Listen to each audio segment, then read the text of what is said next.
এইমাত্র খবর হচ্ছে আগামী একনেক সভায় পাশ হবে তিস্তা মহাপরিকল্পনা। পানি সম্পদ মন্ত্রী তিস্তা মহাপরিকল্পনা গুরুত্বপূর্ণ। চীন সফরের আগে একনেককে এই সভায় অনুমোদনের মধ্য দিয়ে এটা ফর্মালি এখন গভর্নমেন্ট চীনের কাছে নিয়ে যেতে পারবে, বলতে পারবে যে তিস্তা ব্যারেজ সহ যে মহাপরিকল্পনা, অর্থাৎ বিশাল জলাধার নির্মাণ, তারপরে যে নদী ভাঙন সহ কৃষিকাজের জন্য, কৃষি উন্নয়নের জন্য যা যা করণীয় সবকিছু সম্ভব এই তিস্তা মহাপরিকল্পনা বাস্তবায়নের মধ্য দিয়ে। কারণ তিস্তা পানি বন্টন চুক্তি ভারত করবে না, এটা হলো মূল কথা। আগে বলা হতো যে মমতা ছিল মানে অন্যতম প্রধান বাধা, কিন্তু এখন সেই বাধা দূর হয়েছে। এখন বিজেপি আসার পর মমতার থেকেও চরম সামগ্রিকভাবে বাংলাদেশ বিরোধী একটা অবস্থান শুভেন্দু।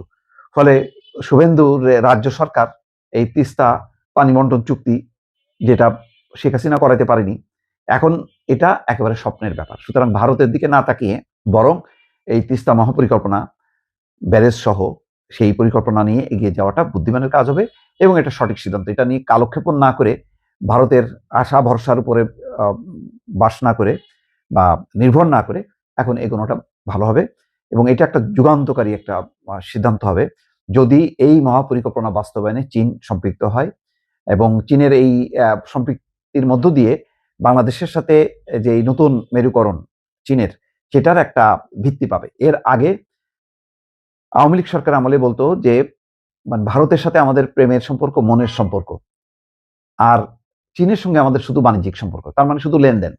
চীনের কাছ থেকে আমরা সুবিধা পাবো, আর্থিক, ব্যবসা বাণিজ্য, এইসব বিষয়। কিন্তু ভারতের সাথে হলো অন্যরকম সম্পর্ক, যেহেতু মুক্তিযুদ্ধের সাথে জড়িত ভারত। সেই মুক্তিযুদ্ধের সাথে ভারতের সম্পৃক্ততা আর আজকের প্রেক্ষাপট আকাশ, মানে যোজন যোজন দূরে সরে গেছে, বা আকাশ পাতাল পার্থক্য। এই অবস্থায় সরকার, আমার যেটা বিশ্বাস যে চীনে যাওয়ার আগে এই তিস্তা মহাপরিকল্পনা একনেক সবাই পাশ করার পর তখন কত কোটি টাকার, এটা কত হাজার কোটি টাকা এটি বাস্তবায়নে খরচ হবে, সেখানে চীন কি কন্ট্রিবিউট করবে, সব বিষয়টা নির্ধারিত হবে। তো তার মানে এক ধাপ আগায় গেল, বেশ চূড়ান্ত পর্যায়ে। যদি পদ্মা ব্যারেজ যদি এর পরের ধাপেও আসে, তিস্তা ব্যারেজ যে খুবই গুরুত্বপূর্ণ, তিস্তা ব্যারেজ এর ব্যাপারে ভারতের অস্বস্তি আছে। এই অস্বস্তির কারণে সর্বশেষ যে আমিরামি নির্বাচন 24-এর, ওই নির্বাচনের পর শেখ হাসিনা ভারতে গিয়ে বলেছিল যে না, তিনি এটা চীনকে দেবেন না, ভারতকে দেবেন। এবং এই ঘোষণার পর কিন্তু চীনের সমর্থন প্রত্যাহার হয় বাংলাদেশের দিক থেকে, যার কারণে দ্বিতীয় সফর যখন চীনে যান প্রধানমন্ত্রী, সাবেক প্রধানমন্ত্রী শেখ হাসিনা, তখন চীনের কর্তৃপক্ষ বা চীনের নেতারা দৃশ্যত যে শেখ হাসিনাকে উপেক্ষা করছেন সেটা টের পেয়ে 5 দিনের এই সফরটা 4 দিনের মধ্যে সীমাবদ্ধ করে চলে যান এবং তিনি চীনের প্রধানমন্ত্রী পর্যন্ত যেতে পেরেছেন। কিন্তু চীনের প্রেসিডেন্ট শুধুমাত্র 1-2 মিনিটের জন্য জাস্ট এসে দেখা করেছেন, কিন্তু কোনো রকম দ্বিপাক্ষিক বৈঠক বা তার দপ্তরে বসানো, চা খাওয়ানো বা ডিনারের আমন্ত্রণ জানানো, এই পুরো পর্বটা বাতিল করে পরে বলা যায় অপমানিত হয়ে শেখ হাসিনা ফিরে আসে।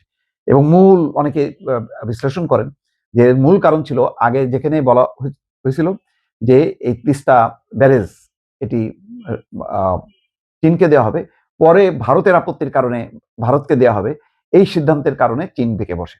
সেই জিনিসটাকে আবার উল্টে নিয়ে ইউনূস সরকার এবং তার ধারাবাহিকতায় তারেক রহমানের সরকার এখন এই তিস্তা ব্যারেজ সহ যে মহাপরিকল্পনা, সেটি চীনের অর্থায়নে বাস্তবায়নের সিদ্ধান্ত নেওয়া হয়েছে।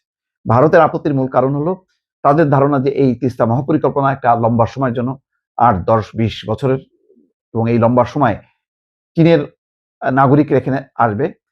তাদের ধারণা যেহেতু 7 সিস্টারের কাছাকাছি অবস্থান, এখানে চীনার গোয়েন্দা, চীনার সামরিক বাহিনীর লোকজন মানে কর্মী হিসাবে কর্মীর ব্যানারে আসতে পারে এবং তাদের এই তৎপরতা চলতে পারে, যেটা নিয়ে ভারতের একটা উদ্বেগ উৎকণ্ঠ আছে। এবং এই কারণে তারা বলছে যে যেহেতু তিস্তা পানি চুক্তি, পানি বন্টন চুক্তি, সেটার সাথে এই তিস্তা ব্যারেজের একটা সম্পর্কিত একই দেশ হওয়াতে তারা এই কাজটি করবে, কিন্তু এইটা মুখে বললেও আসলে বাস্তবে করবে না। যেহেতু তিস্তার পানি বন্টন চুক্তি হবে না, সুতরাং সরকারকে ওই তিস্তার পাদদেশে বা কাছাকাছি অবস্থানে বা ওই বাংলাদেশ অংশে পানি রিজার্ভার গড়ে তুলে সারা বছর যাতে কৃষিকাজ করা যায় এবং এর ফলে বহু জেলা উপকৃত হবে, সেচ সুবিধা পাবে, অর্থাৎ কৃষির ক্ষেত্রে ওই অঞ্চলে একটা বৈপ্লবিক পরিবর্তন হবে। সেরকম একটি মহাপরিকল্পনা বাস্তবায়নের পথে এগিয়ে যাচ্ছে বাংলাদেশ।